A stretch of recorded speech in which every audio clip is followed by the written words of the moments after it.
നേരത്തെ വീഡിയോയിൽ ഞാൻ വഞ്ചി എന്ന് പറഞ്ഞായിരുന്നു. പക്ഷേ ഇപ്പോൾ കുറേ പേര് എനിക്ക് പറഞ്ഞു തന്നത് വഞ്ചിയല്ല, ജങ്കാറാണ്. അങ്ങനെ ഞങ്ങൾ നേരെ ജങ്കാറിൽ കയറി അമ്പലത്തിലേക്ക് പോയാണ്. അമ്പലം അടുക്കാറായി. ജങ്കാർ വിട്ടായിരുന്നു. പിന്നെ അവിടെ കുറേ കടകളുണ്ട്. ആ കടകളൊക്കെ കാണുമ്പോൾ എനിക്ക് എന്തോ ഒരു കാന്തശക്തി പോലെയാണ് ഞാൻ അങ്ങോട്ട് ആകർഷിക്കും. പക്ഷേ ചേട്ടൻ്റെ കൂടെ പോയി കഴിഞ്ഞാൽ ചേട്ടൻ ആകർഷിക്കാൻ സമ്മതിക്കത്തതേ ഇല്ല കേട്ടോ. അങ്ങനെ ഞാൻ 3 മണിയാണ് കെട്ടിയത്. 3 മണി മോനും ചേട്ടനും മോക്കും കൂടാണ് വേണ്ടി എഴുതിയത്.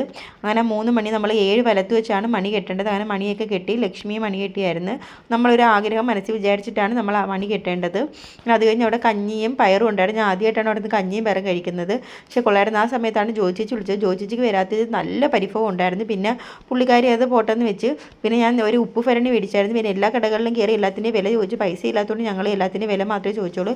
നോക്കാൻ നേരം ബസ് വന്ന് കിടപ്പുണ്ടായിരുന്നു. ഞങ്ങൾ നേരെ ബസ്സിലേക്ക് ചാടി കയറി. അങ്ങനെ അവിടുന്ന് നേരെ വന്നപ്പോഴത്തേക്കും അവളെ വീട്ടിലോട്ട് പോയി ലക്ഷ്മി. പിന്നെ അവിടുന്ന് അച്ഛനും അമ്മയും അനിയത്തിയും കൂടെ അവിടെ പെട്രോൾ പമ്പിൻ്റെ ഫ്രണ്ടിൽ നിൽപ്പുണ്ട്. അവർ തീർത്ഥാടന യാത്രയ്ക്ക് പോവുകയാണ്. അങ്ങനെ അവരെ കണ്ട സന്തോഷത്തിൽ അവരെ യാത്രയാക്കിയതിന് ശേഷം ഞാൻ വീട്ടിലേക്ക് പോയി ഗൈസ്. അപ്പോൾ ഇത്രയൊക്കെയുള്ള tata bye bye, see U.